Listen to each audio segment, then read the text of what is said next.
Hey, and welcome to my new series, Best Comments and Answers. So, best comments doesn't literally mean that it's like, best of best. All that it means is that I'm finding that there are comments on all my videos that can help multiple people when I answer them. So, that is what I'm doing. I am looking for comments that'll help multiple people, and I'm going to answer it on these videos. All right, so I'm also posting in the description the link to the permanent YouTube download portal. You'll find that it's expertcreditsweeps.com/YouTube dash portal. So anytime that I tell you there's a free download and I don't mention that you have to give, your email or anything like that, all you have to do is go here and you'll see a hamburger menu over here on the left, and you can access the table version with links, free downloads, my video schedule, or you can go directly to files, click on it and download. And then of course you can go to the calendar and I'll be putting videos that I'm going to be doing. So Facing Reality hasn't come out yet. So for example, the links that were in the previous video the other night, the overview of dispute tactics pages 1 and 2, the dispute flow, and the ECS tactics chart are all here for you to go and download. All right. And then of course, tonight's comments, this long 5-page thing that I'm going to be reading from, that's also here. Okay. So moving on, when I recorded this last night, it would have been posted today, but when I recorded it last night, I didn't realize that my mic wasn't on. So I unfortunately lost 45 minutes of my life, and it pissed me off. Like, you have no idea. Like, you know what I could do with 45 minutes? Anywho, so we're going to jump right in. All right, so let me go to the top of this. So ECS YouTube comments. All right, so if you need help, if you want me to take over your file, if you want to find out if I can help you, if you want to find out what I can do with your score, if you want to erase everything that is in between where you are now and where you want to be, go to services.vargasconsultingworks.com, or you can just jump directly to expertcreditsweeps.com/book online and schedule that call. All right. So we're going to be going one by one. And like I mentioned, I have 5 pages, but I mean, there's really not that many. All right. So we're going to see how this goes. We're going to see the reaction to this and if anybody actually likes this, because if not, I'm not going to waste my time doing it. Okay, so for my collections, Equifax shows data loss activity as 12/1/2013, and both TU and EX show 5/9/14. Now, the second part of this comment does, it's not really relevant. So how do I dispute this? All right, so this is actually pretty simple. Now, of course, we're only dealing with the information that's provided, all right? So my question is actually, what type of collection is this? Is this, medical, utility? Is it a debt buyer? Because that's going to change the way that it's disputed. Or, is it, I don't know, an apartment or an eviction or something? So if it's a third party, you're actually going to VOD the collection agency, and then you would use something like the unknown series with the bureaus. Okay. You want to quote unquote force, because it's in quotes, because you can't force anybody to do anything contrary to popular belief. You would use the unknown series with the bureaus, and like I said, VOD the collection agency. However, I am assuming that this person is stating that it is a debt buyer collection very simply because they listed the data loss activity. All right, so when you're dealing with companies like Portfolio Recovery and Midland and Second Round and Calvary and everything, there's very specific things that you're going to dispute.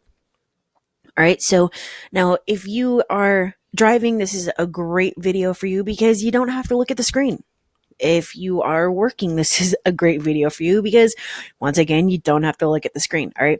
So, I'm normally showing you stuff and whatnot, but not in this video. You don't have to look at the screen, not anymore. Anywho, when you're dealing with debt buyer collections, you are going to be looking at data loss activity, data loss payment, crap like that. But you're also going to look for, remember, the smoking guns are late payments on collections and past due on collections, because remember, by default, they are late, they are past due, and it shouldn't be reported like that. So if the data loss activity is in fact different on 2 out of 3 bureaus, or 2 bureaus say one thing while the other one says another, we're going to assume that all 3 of them are wrong. So one of the things that you can actually do is Ask the original creditor what the actual data loss activity is. That's one of the ways that you can go about this. Another thing that you can do is use them against each other and say, hey, you know what? I don't think that you know what you're doing, and I don't think that they know what they're doing. You need to remove this because, this shows this, they show that, and you guys are dumbasses. Delete it. All right, let's try that one again. Let's go to the next one. This may seem like a dumb question, but I really don't know the answer, so I'm going to ask. Just because something was deleted from your credit report, for example, a collection account, does that mean that the collection attempt cease and desist you, like it never happened in the first place? Okay, so the answer to that is no. Now, I chose this because it's very, very important. A lot of people don't realize that the reporting of an account is separate, completely and totally separate from the actual, debt, the account, the money's owed, the company, all of that, right? So previously I used a bank account as an example that you have $100 in there, or even 500. You go to the ATM and you take out $100. Does that mean that the $100 doesn't exist anymore? The answer is no. It very simply was subtracted from, your balance with the bank, right? Now it's physically in your hand. It transferred from one place to another. Now it's the same thing for, a company that does not have a website. Now they, create a website. They submit it to Google and Bing and all of that. And now that it's reported, their website is www.mywebsite.com. Now let's say that the business doesn't want a website anymore. They don't like it. It's ugly. It's not getting traffic. It's costing them too much. They take the website down. Does that automatically mean that they're no longer in business? Absolutely not. It just means that it was taken off of, once, of course, they reindex, they just took it off the internet, right? So it's the same thing. It's two totally separate things. You have the paper version of something, right? Where it says that you owe this, that you paid on time, you didn't pay on time, the balance is this, the activity. It's literally like a statement, but for your accounts where other creditors can go and see that statement. So instead of thinking it as like a bank statement, you're just going to think of it as a statement of your accounts. All right. You were late here. You didn't pay there. You got evicted on this one. You claimed everything and liquidated it, like so on and so forth. All right. So yes, they can still attempt to seize, they can still attempt to, you know, collect, I guess. That does not mean that they automatically cease and desist. So what you want to do is, number one, get it removed from your credit report. And then number two, just deal with the debt, right? So whether that means that you need to hire a lawyer, whether you need to pay for it, whether you need to, I don't know, put it in bankruptcy, if that's your deal, whatever it is, you need to realize that they can still come after you in court if it's within the statute of limitations and all that stuff. And just as a side note, because I had 5 people ask me about this today and say, oh, well, I'm not going to pay my collection because I was told that I don't have to pay collections. No, dude. If you owe the debt, you have a legal obligation to pay them if it is accurate. Okay. They don't give a shit that you're sending them a letter that says, oh, because you reported that I owe $501 when it's really $500, I'm not going to pay it. And, the law says I don't have to pay it. Like, no, it doesn't work like that. Okay. Anytime that you sign up for services or money or credit or whatever, or a loan or whatever with anybody, whether by contract or in the terms and conditions or whatever you're agreeing to, it states most of the time, like 99% of the time, that if you fail to pay, they can send it over to a collection agency. Once it becomes, once it's no longer an asset to them, that collection agency is going to go after you to get the money, whether it's being transferred or sold. Okay. So you have to realize this, because if it were as simple as you not having to pay a collection because you don't have a contract with them, like, how stupid does that sound? All right. Like, there wouldn't be the debt collection industry. I mean, that's a $7 billion industry where you thought that you just woke up one day and decided that, oh, well, I don't have to pay them. Yeah, you do. Otherwise you can go argue it out in court, but 9 times out of 10, you're not going to win just by saying, oh, well, I don't have a contract with them, so I don't have to pay it. Anyways, moving on. Okay, great software. I wish I could get my paid collection deleted. 4 credit repair companies tried in the last 10 months without success. There's so many things that I have to say about this, but we are going to focus on the second part. 4 credit repair companies tried in the last 10 months without success. This tells me so many things, but starting with number 1, you have no patience. Without patience, there's no progress. Okay. You have to let a company do what they're going to do. The only person that gets hurt by company jumping is you. The company doesn't give a crap. Okay. Most of the time, you're just a number on a spreadsheet. All right. They're just going to fill that next box with somebody else. All right. So you ain't hurting anybody but yourself. The longer you dispute, the harder it is. The more companies you go to, the harder it is. The more disputes that you send after you went to 3 other companies, or that you went to 4 companies and then you disputed yourself, the harder it is. So 10 months should be with no more than 1 company. All right. So, just because you paid it also doesn't mean that it's supposed to get deleted. I mean, you've basically verified it as yours right there. You guys have to understand that the only way to remove something is if it is inaccurate. You have, I don't even know how to put this. Like, you guys think that, you're, oh my God, like, this is so frustrating sometimes.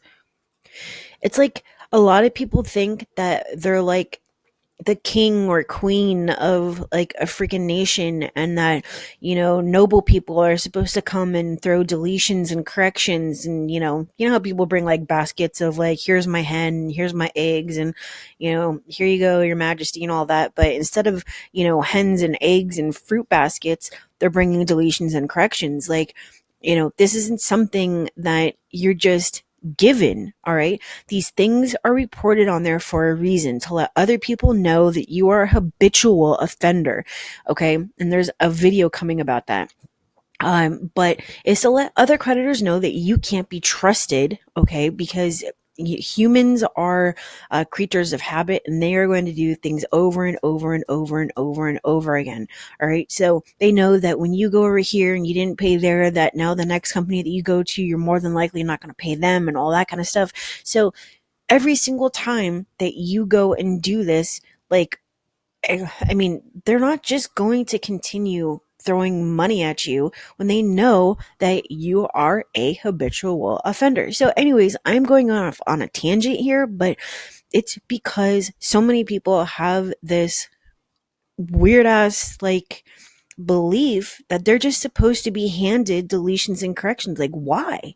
Why do you think it's so freaking easy? Okay. If it were that simple, you wouldn't be watching this video or listening to it. If it were that simple, I wouldn't have to come up with formulas and breakdowns and spreadsheets and charts and software and, spend literally 64 hours of my life making over 270 videos breaking this down to teach you to do it the right way.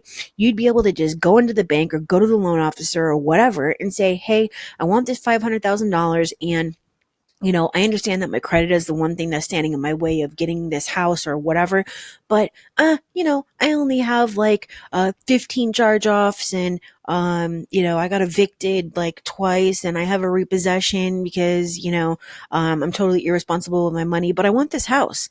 And they say, oh yeah, okay, not a problem. We're going to get the paperwork started right now, and I'm going to send you down the hall to Sue, and Sue's going to start your repair. And in 60 days, you're going to be able to, close on your house. What? No. Okay. Nobody's gonna touch you until your credit is where it needs to be. All right. So why isn't it that, loan officers and stuff are, why aren't they doing it? It's because it is not certain. It is not guaranteed. It takes too long. They go to people like me to get it done, so that then you come back to them when your credit is up to par. They're not going to even touch you with a 10-foot German, all right, until your credit is up to par. So how do you think this is so simple? With 327 million people in the United States, there's 189 million people with credit cards. And out of the 189 million people with credit cards, there's like 3 million that are in debt. And those 3 million people, there's like 10,000 a day that are sending in disputes to each bureau. That's 30,000 letters every single day to the bureaus. What makes you so damn special?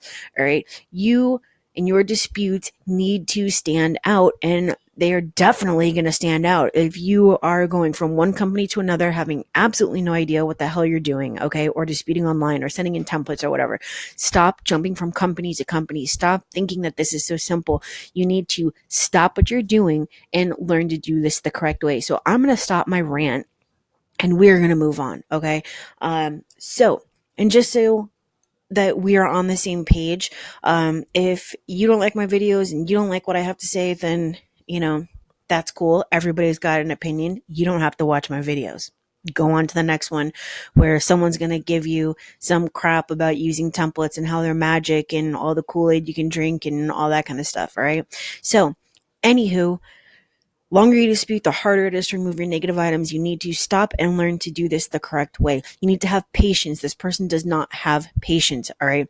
And as much as I really want to help people, when they call me and they say that they've already been to two companies and then they also disputed themselves and blah, blah, blah, I can't help them. I am not going to be faulted for, not being able to get deletions on something that is just completely impossible. You don't want to put yourself in that position.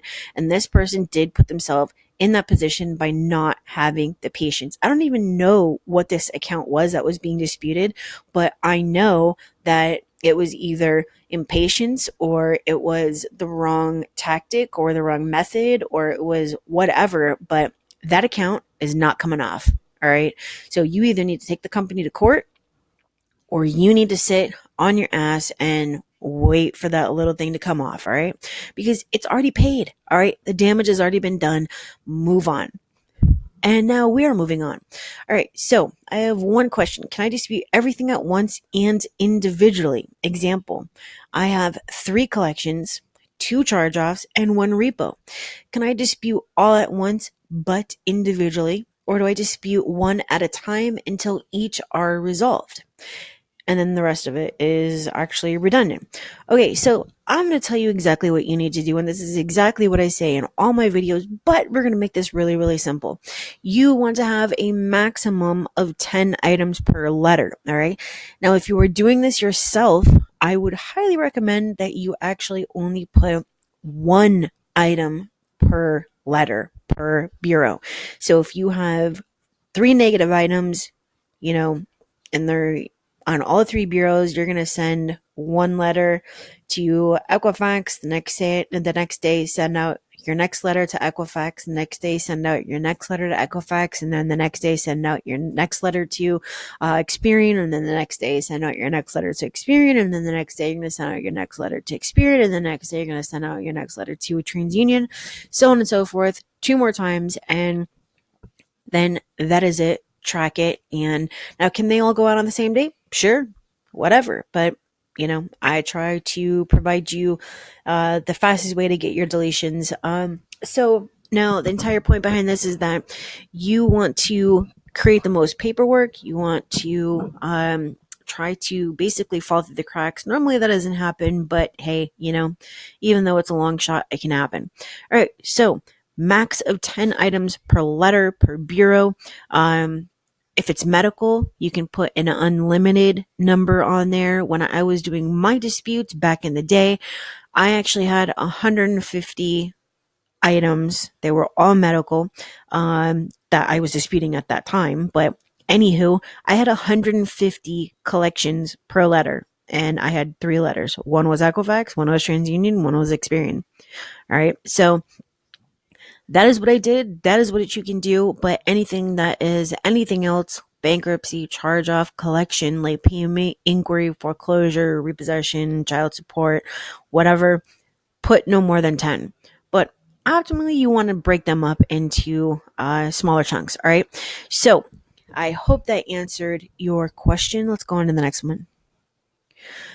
Okay, quick question. I sent a letter disputing data loss activity across all 3 bureaus. I sent the letter just today via certified mail. My question is, if for some reason they don't respond within 30 days, have you seen items deleted for the bureaus not responding within 30 days when proven via certified mail receipt? I had a similar dispute sent last month, and even though USPS reflected the item was received on August 2nd, they didn't start the dispute until August 8th and have me a completion date of September 7th. All right, so yes, that does make sense, and I'm going to explain why. So, number one, you're wasting money on certified mail. All that means is that it got to their post office. That doesn't mean they started an investigation. As you can see, they received it on August 2nd, but they didn't start until August 8th. Think about it this way. I do have a video coming up that explains this whole thing in detail, but imagine that you've been gone for a week. You get home and you go through your mail. Now, if you are a regular consumer, what you're going to do is pull out all of your junk mail and you're going to toss it, right? You're going to be looking for the stuff that you've been waiting for, your packages, the letter from mom. You're going to be looking for all that great stuff, right?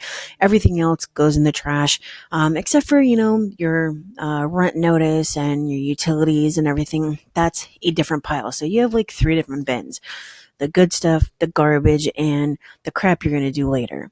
All right, so it's the same thing for business, right? You go through and you sort it: payments from clients and businesses and blah, blah, blah, blah, blah, the stuff that you got to deal with later, and the garbage. Okay, so companies do the same thing, all right? I have been told specifically by a handful of companies that what they do is they take your letter and they toss it.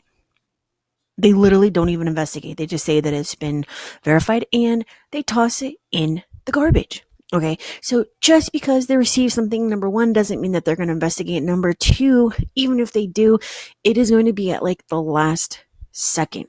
And if you go through and read some of the testimony from like the bureaus and creditors and whatnot, you will find out this for yourself.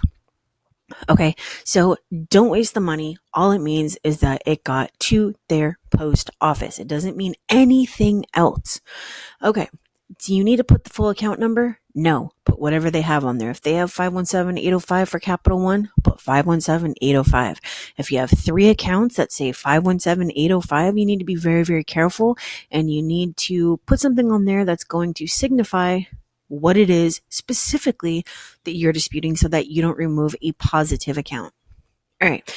I wish I would have seen this first. I started credit repair, bought a package, started disputing credit items, and sure enough, Capital One sued me. Now I do not know how to move forward with credit repair outside of paying off all my creditors, which I cannot afford. All right, so you're dealing with a couple of issues here. So if you go back, you'll recall that the reporting of your accounts is totally and completely 100% separate from the actual debt or, business, or however you want to put it. Okay. So just because you remove something doesn't mean it's, not something that you owe anymore. Just because, you can even have it where a company is disputing on your behalf and all of a sudden you're being sued. It is what it is. Sometimes, you just have to deal with both things. So you have a couple of options here. And of course, I'm not an attorney, so I'm not giving you any legal advice. This is just my personal and professional advice based on my training and years of doing this. So your options when it comes to this would, of course, be bankruptcy. All right. Think about it. You need to lay out all your options and say, what is the best for me, my finances, and do I even qualify for bankruptcy? Can I just deal with them as they come? It might just be Capital One that sues. It might not be American Express or Barclays or Discover or any of the other ones, okay? So either deal with them one by one, or you say, screw this, let me see if I can qualify for Chapter 7. And then, of course, just deal with the onslaught of terrible credit that you're going to have after that. And then, of course, rebuild from there. All right. So, it might not have been your disputes that even started this whole Capital One lawsuit. All right. Sometimes it's just that time. All right. So, but you can put yourself in the limelight and say, hey, I'm trying to, put my life together. I might have some money right now. You might want to come after me. Be very, very careful when it comes to that. All right. Next one. You're my source for credit repair. That is so awesome. I appreciate that. I got a dumb question. No question is dumb. The only question that is dumb is the one that's not asked, all right? The dispute letter in this video shows no name, address, or social security number. Should I do the same? No. You must put your name, address, date of birth, and social security number on every single letter that you sent. The letter in that video specifically did not have a name, address, date of birth, or social, very simply because it was an example. Now, most of the time when I am showing examples, what I will do is put placeholders so that you know where you need to put the information. Now, don't forget, and this is a big one because people are always like, oh, well, they said that I didn't send in my blah, blah, blah. Every single letter that you send in, even when you do an online dispute, which you should not be doing, needs to have copies of identification, ID, SSN, proof of address, okay? All right, next one. I am learning so much from your videos. I have a question. Does the charge-off thing work the same for a car repo? I have an account that has charge-off for 3 months and then repo for the next 2 years. Can I dispute this using the no activity reason after charge-off? Thanks in advance. The answer to that is yes. Now, you may want to go and look at the overview of dispute tactics and go to page 2 right here where it's, let me pull it up. Let's download it, open it. Okay. Maybe it's on page 1. Let's find out. All right, there is, or maybe I didn't even add it to that. I don't know. Let's find out. Overview of dispute tactics, page 1. There should be, here it is, number 7, repossession series. Read this. Okay, so of course that follows the 2-year rule. All right, so if you have a repossession and it is over 2 years or less than 2 years, you have different options. Okay, so go and check that out. Now, specifically about this comment, yes, you can definitely use that. There should not be anything, even it saying, late, close, charge off. There should be nothing after the account was closed or charged off, okay? Because that means it is closed. There is no more nothing, anything kaput after that date. There should not be anything after that date, and therefore you need to remove this shit. Delete. Okay, so obviously you need to be more professional than that, but that is the way that it goes. That's the way you can dispute it in better language than that and get it removed. There should not be anything after that date. All right, so on Identity IQ, if it's only showing one bureau, then how can I dispute the violations if I don't have another bureau to compare it with?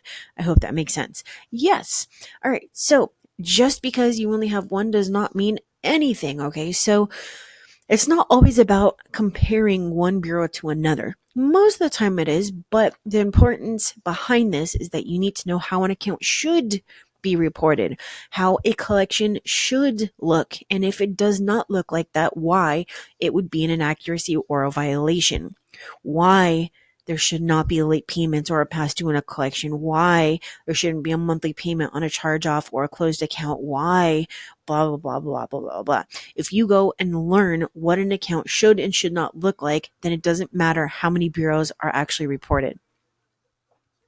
What do you say in your letters when you know you made stupid decisions and abused your credit and know you want to start from scratch and be credit worthy? Okay, so you're not going to say any of that stuff. I mean, you can, but you have to remember, if you go back about 1 to 1.5 or even 1 3/4 years, you are going to find a video about the anatomy of dispute letters. Okay, so basically, your letter should only state 3 things. This is why I'm sending this letter. This is what I'm disputing, and this is why I'm disputing it. I recently pulled my credit report and I found these following 3 accounts have inaccuracies, and I would like for you to do an investigation. Account number 1, Capital One, account number 517805. You've reported this. This is the reason it needs to be removed, and I would like it to be removed.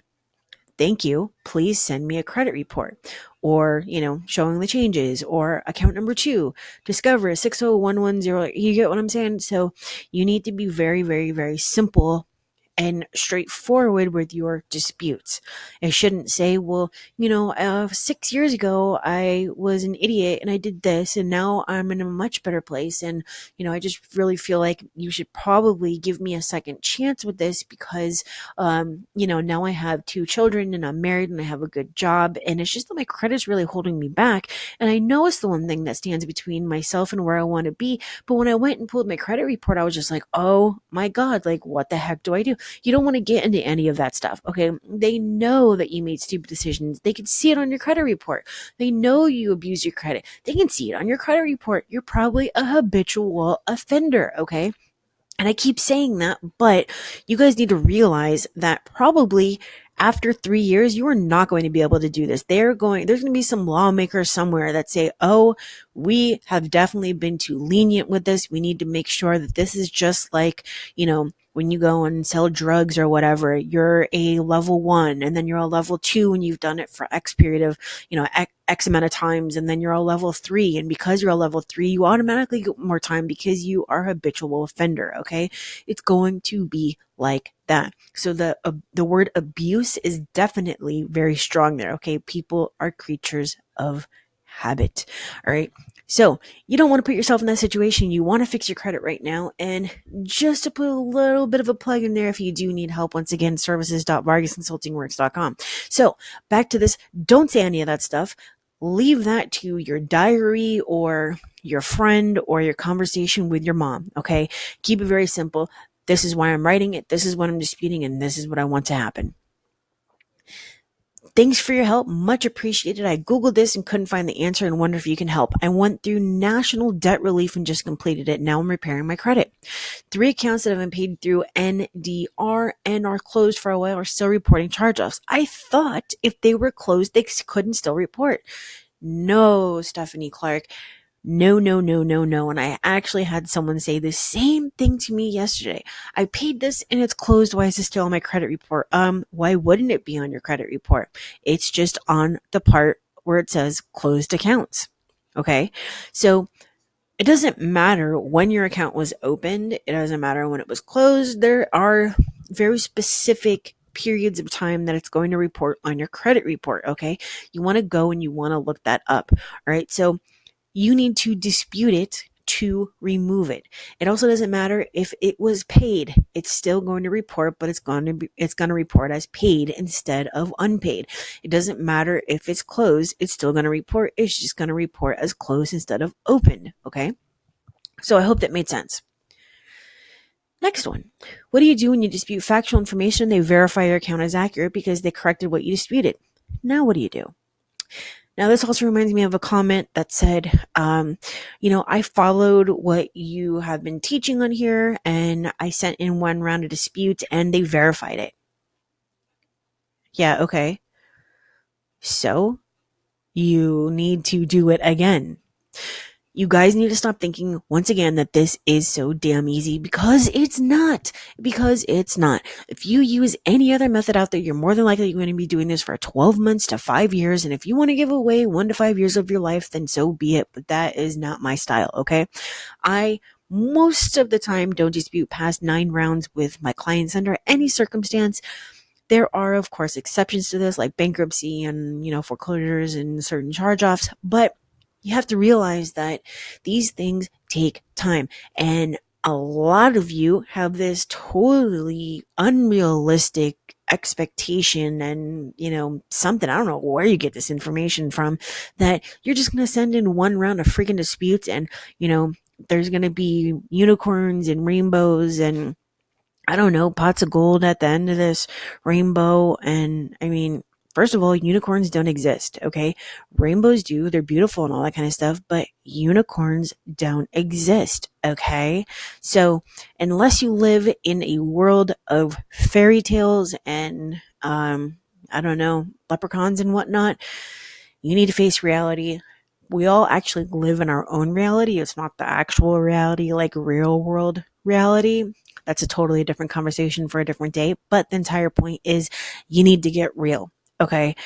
It is probably going to take more than 1 round of disputes. Why would you think that it's just so damn easy? Like, what?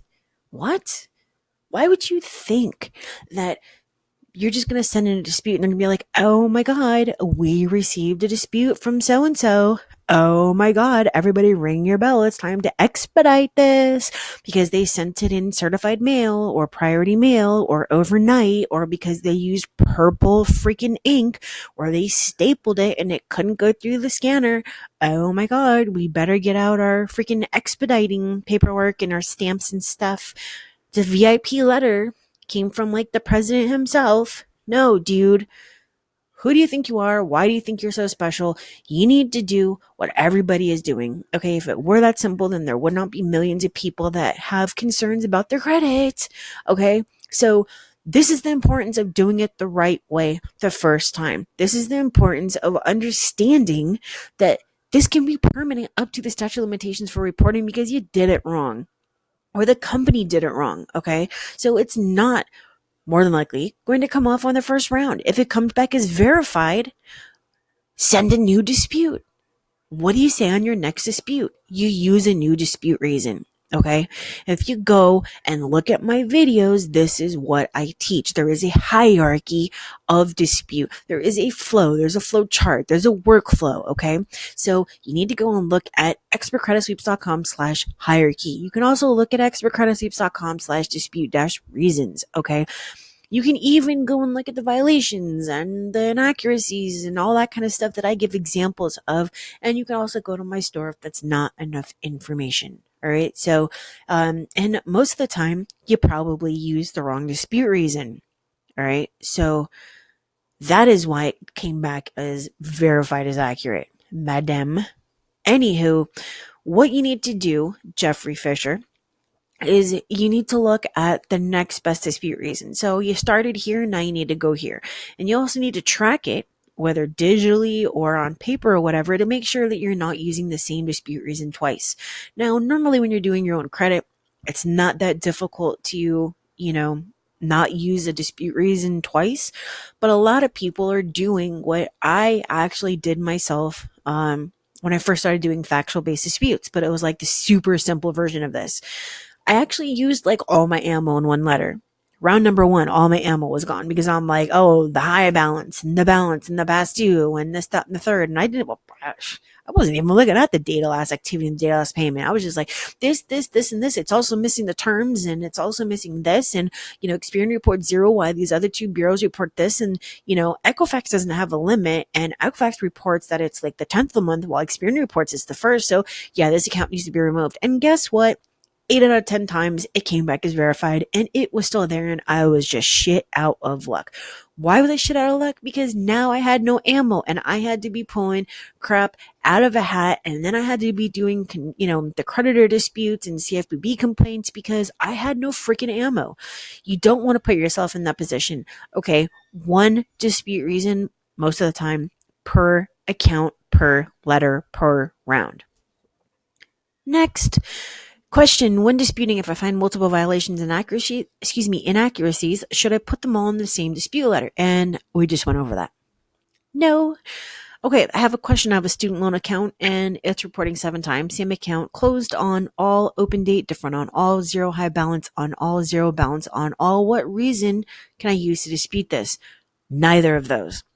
Please go to expertcreditsweeps.com/hierarchy. Please also go to expertcreditsweeps.com/dispute-reasons.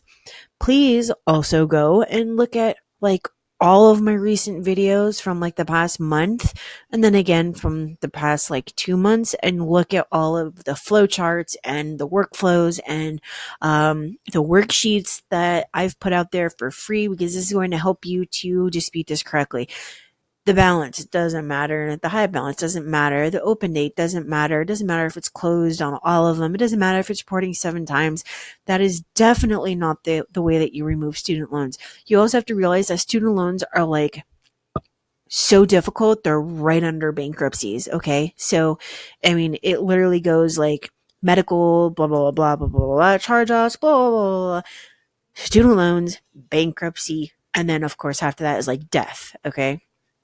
So now that was super extreme and yeah, and like dark and everything, but that's just the way that it goes when you're jumping off that cliff. Okay. So, next one.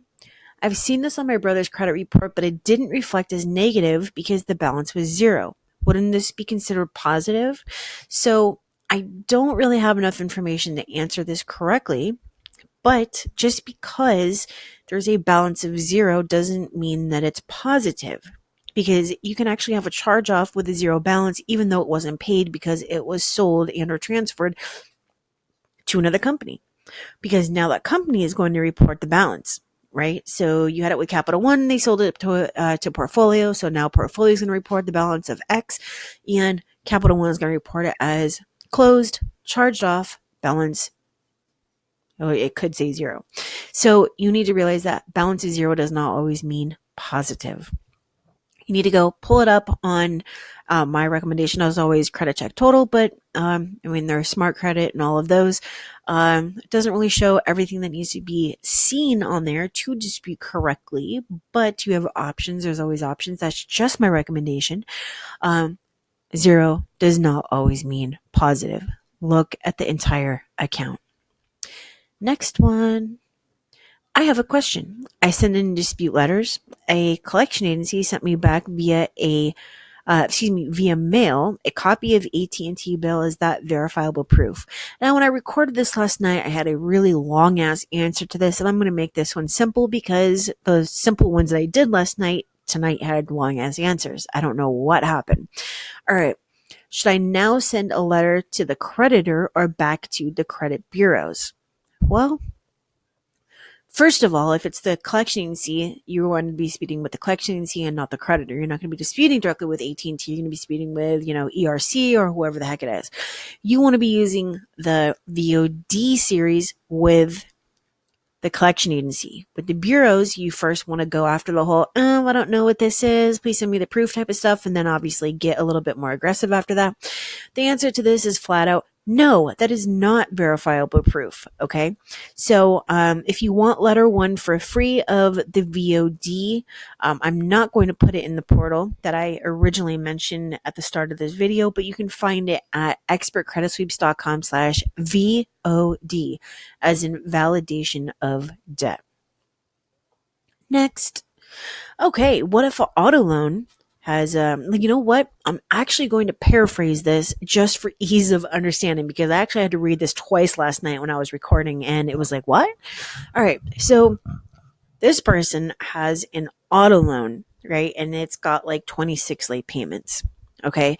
So these late payments are inconsistent and even report that they were late on like September 30 days, but then immediately following that, it also says October 30 days.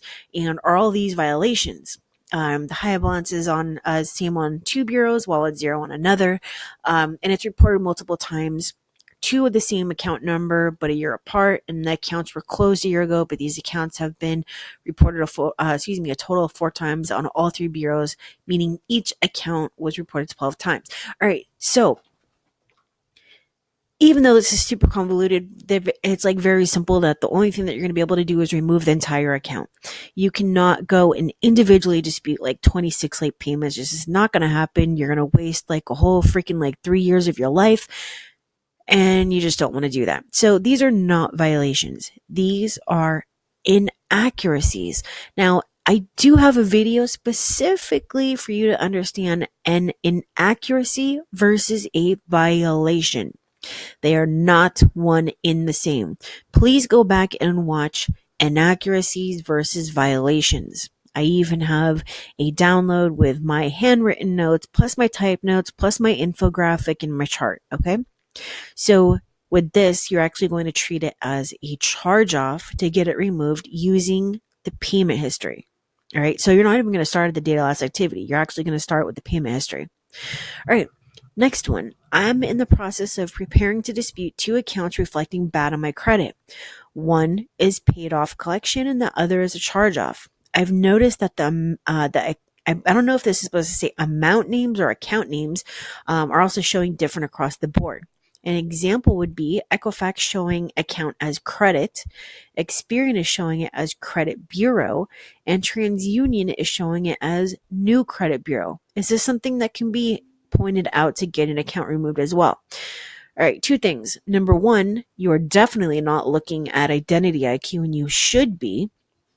Number two, the answer to that is no. That is not going to get you a deletion, and you are going to waste 30 days of your life disputing this or more. All right. Do not use that to get a deletion. Go and pull your report on identity IQ and go and check out expertcreditsweeps.com/hierarchy, and that's going to show you what you should be looking at. Another thing that you also want to go and check out is vargasconsulting.builderall.net/biggest ammo, and it's going to show you with the inverted pyramid, which you can download, um, what your biggest ammo is when it comes to disputing, what's more important. It actually goes with these downloads here as well. Which one is it? That's a tactic. So this one should be, let's go look. All right. So this is exactly what I'm talking about. This is actually the inverted pyramid, but written differently. Balance, past due, monthly payments on closed accounts, and late payments on collections. These would be considered blatant inaccuracies. What to dispute first if no blatant inaccuracies? You go to data loss activity and data loss payment. What to use as a backup if it comes back as verified? You would use these. And then where to find help? You would actually go and click on these, but I had to save them as PDFs, and so of course those are not clickable. All right, so you have a bunch of resources that you can use, but you need to go and utilize them. I provide all of this information to all of you guys for free. All right. Last one. I've been watching your videos and I have a medical collection account that I believe has big ammo. Dun, dun, dun, dun, big ammo. I don't know where to start my dispute and I don't want to shoot myself in the foot.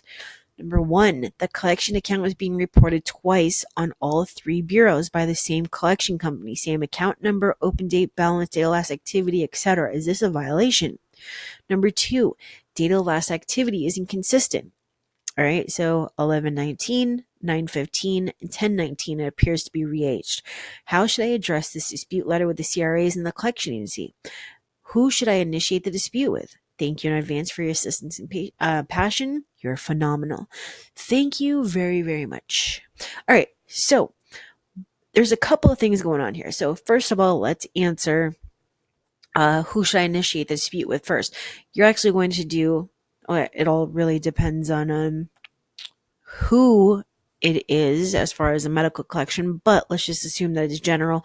So you're actually going to do the VOD with the medical collection agency, and you're going to do the unknown with the bureaus. Your second option is to go directly after the data loss activity and it being re-aged. I'm assuming this is actually from a dispute. Okay. So if you don't want to go after the whole unknown, please verify this, I need to see, something with my signature, yada, yada. Just go after the data loss activity being re-aged, okay? That's a violation. Now, let's go back to the first part of this. It's being reported twice. That is not a violation. It's only a violation if you pointed out that it is a duplicate. This is not double jeopardy because it's not two different collection agencies reporting the same thing. It is only one. And it's the same one.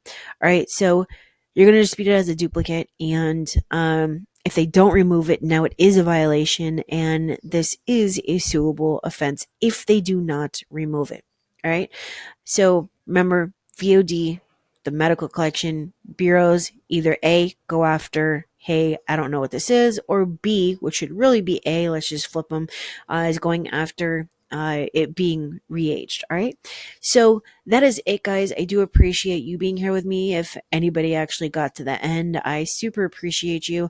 I'm going to see kind of how this new thing goes and if it actually helped anybody, but I tried to choose the best ones to help the most amount of people, and that's why it's called Best Comments and Answers. So make sure and go and click on the link that'll take you to my YouTube downloads. This will be a permalink. Remember, it is expertcreditsweeps.com/YouTube-portal. All right.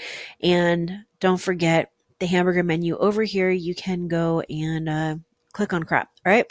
So that is it from me to you. My name is Kristen. I am a factual disputer. If you need my assistance, please go to either expertcreditsluis.com/book online to schedule a call with me for me to take over your file if I can, or services.vargasconsultingworks.com. All right, guys, have a great evening.